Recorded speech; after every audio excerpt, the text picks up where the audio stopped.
13 కోట్లకు ఐపీ వేసి పరారైన వ్యక్తి, ఇంటికి తాళం వేసి లబోదిబోమంటున్న బాధితులు. వివరాల్లోకి వెళితే చిత్తూరు జిల్లా పలమనేరు నియోజకవర్గం పలమనేరు పట్టణం బోయ వీధికి చెందిన వెంకట్రావు అనే చీటీల వ్యాపారి భారీ మోసం స్థానికంగా పెద్ద కలకలం రేపుతుంది.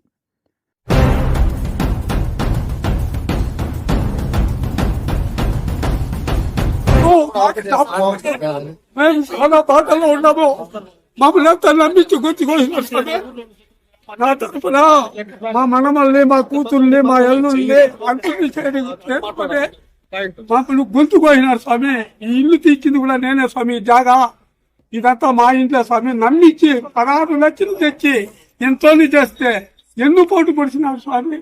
నేను చంద్రబాబు నాయుడికి, పవన్ కళ్యాణ్కి, లోకేష్ గారికి చెప్పండి.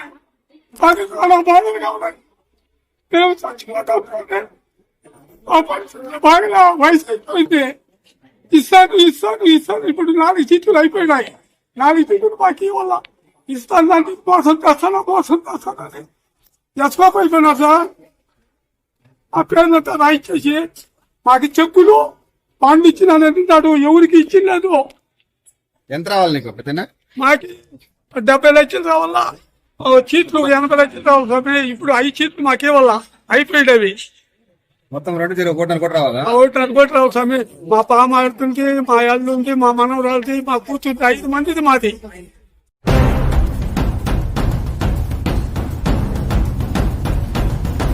నమ్మిన వ్యక్తే నట్టేట ముంచడంతో బాధితులు రోడ్డున పడ్డారు. వెంకట్రావు అనే వ్యక్తి గత కొంతకాలంగా చీటీల వ్యాపారం నిర్వహిస్తున్నాడు. దాదాపు 13 కోట్ల రూపాయల మేర బాధితుల నుండి వసూలు చేసినట్లు తెలుస్తుంది.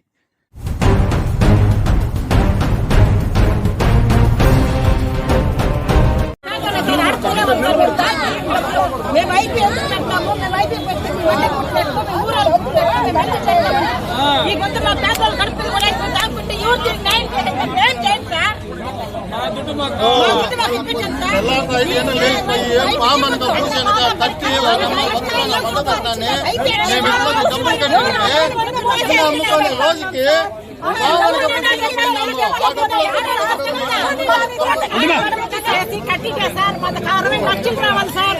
60 లక్షలు మా కడుపు కొట్టేసినా సార్. మాకు మా 60 లక్షలు మేము కూలీ వెళ్ళనుక పొగలనుక కష్టపడి కట్టిన డబ్బులు సార్. అది మేము చీటీ డబ్బులు వాళ్ళు నమ్ముకోండి మమ్మల్ని మోసం చేయాలి సార్. మాకు అందరూ న్యాయం చేయండి సార్. మాకు 60 లక్షలు సార్.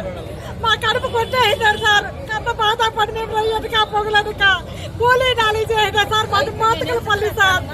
అడగండి సార్. మేము కష్టపడి కట్టినామా డబ్బులు సార్. 60 లక్షలు సార్ మాకు రావాల్సింది. మాకు న్యాయం చేయండి సార్. మాకు న్యాయం చేయండి సార్. అమ్మా చీటీలు వేసారా? ఏమేశారమ్మా? చీటీలు సార్. 60 లక్షలు సార్. మా బంధువులన్నీ వేపించుకుంటాం సార్. చీటీలు మా బంధువులన్నీ వేపించుకొని అందరికి పడి ఇప్పుడు కంట బాధలు పడుతున్నాం సార్. మేము ఏడ్చి కొట్టుకుంటాము. మాకు న్యాయం చేయండి సార్. ఏం పేరమ్మా నీ పేరు? ఎస్ నాగరత్నమ్మ. నా పేరు అమర్నాథ్. నా భర్త పేరు అమర్నాథ్ రెడ్డి సార్. మోతకలపల్లి.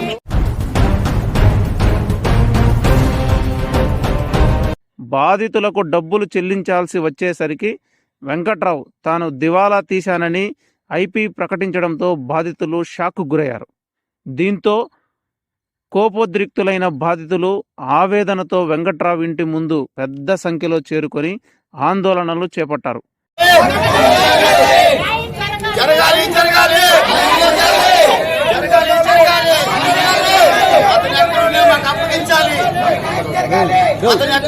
లక్షలు ఇచ్చినాను. పూలు కట్టి 1000 పువ్వులు కంటికి నిద్ర లేకుండా కట్టినాను. కట్టి కూడా నేను చాలా ఏళ్ళు అయిపోలేదు. నేనంతా కట్టి 2 ఏళ్ళు తాగుతా ఉంది. డబ్బులు వచ్చి అడిగినాను. మా ఇంట్లో ఒళ్ళు బాగలేదు, ప్రాబ్లం కావాలి, ఆసుపత్రికి పోవాలా, తిరుగుతాను రోజు. తెల్లారితో సాయంత్రం పొద్దుడితే రేపు ఇచ్చేస్తానమ్మా అని చెప్పింది. అది చెప్తామని ఇస్తామని చెప్పి ఏనో లేదు. రోజు తిప్పించుకుంటాడు. కొట్టిందే మా సార్ నీ ఇచ్చేయలేదు, చేసుకోబో ఏం మాట్లాడు, ఇచ్చేయలేదు అని అంటాడు. ఇస్తాను పో మాట్లాడు. మాకే ఇవ్వాల్సిన తావు ఇవ్వలేదు అని అంటే నేను ఇంకో ఏమన్నామంటే మేము 10 మంది కావాలంటే 20 మంది కావాలంటే మా 5 రోజులు మొత్తం వస్తారు. మీకు ఇవ్వాల్సిన తావుకి డబ్బులు అడుగుతాము. మేము కూడా వచ్చి పదన్నా మీకు ప్రాబ్లం ఉంటే మాకు ప్రాబ్లం ఉంటే మాకు ఇప్పుడు మీరు చేస్తా ఉన్నారు కదా, మేము వస్తాం పదన్నా వాళ్ళు వచ్చి అడుగుతాము అని చెప్తా ఉన్నాము. వాళ్ళు నువ్వేం వచ్చి అడిగేది, మేము ఇచ్చిన వాళ్ళు మేము తీసుకుంటాము, నువ్వేం అడిగేది మేమే తీసుకుంటాము, నీకేం అవసరం లేదమ్మా, మేము నువ్వు ఇచ్చినాము నీకు ఇస్తాం తీసుకో.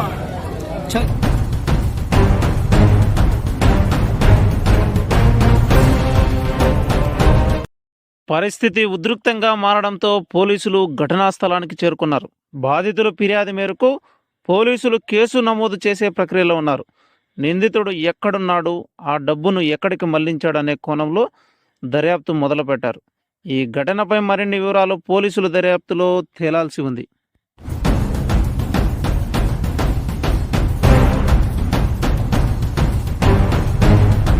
సంవత్సరాలుగా 20 సంవత్సరాలుగా వాళ్ళు చీటీలు జరిపిస్తాం ఇక్కడ. అందరూ వేసినాం, మేము కూడా వేసినాం చీటీలు.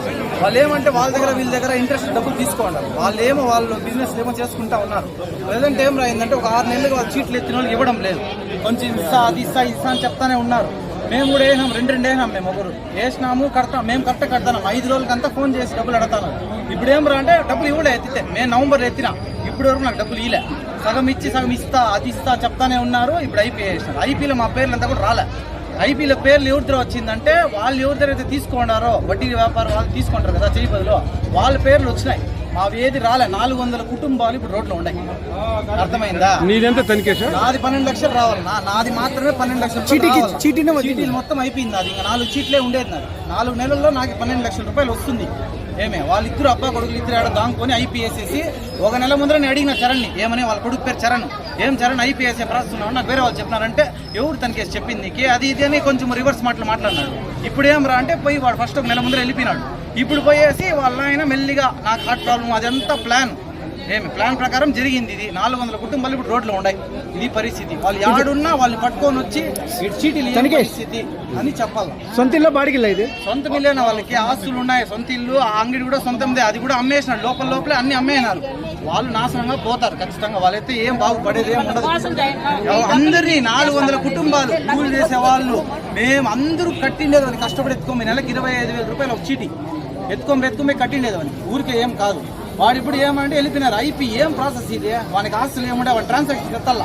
ట్రాన్సాక్షన్ ఎత్తకుండానే ఐపీ ఎట్లా ఇచ్చేస్తారు? కారు కూడా వాళ్ళ కొడుకు పేరుపై చిన్న కొడుకు పేరుపై రాసి పెట్టినాడు. కొత్త ఇవన్నీ చేసి రోడ్లో జనాలు వదిలేసి వెళ్ళిపోయినారు. ఇది పని.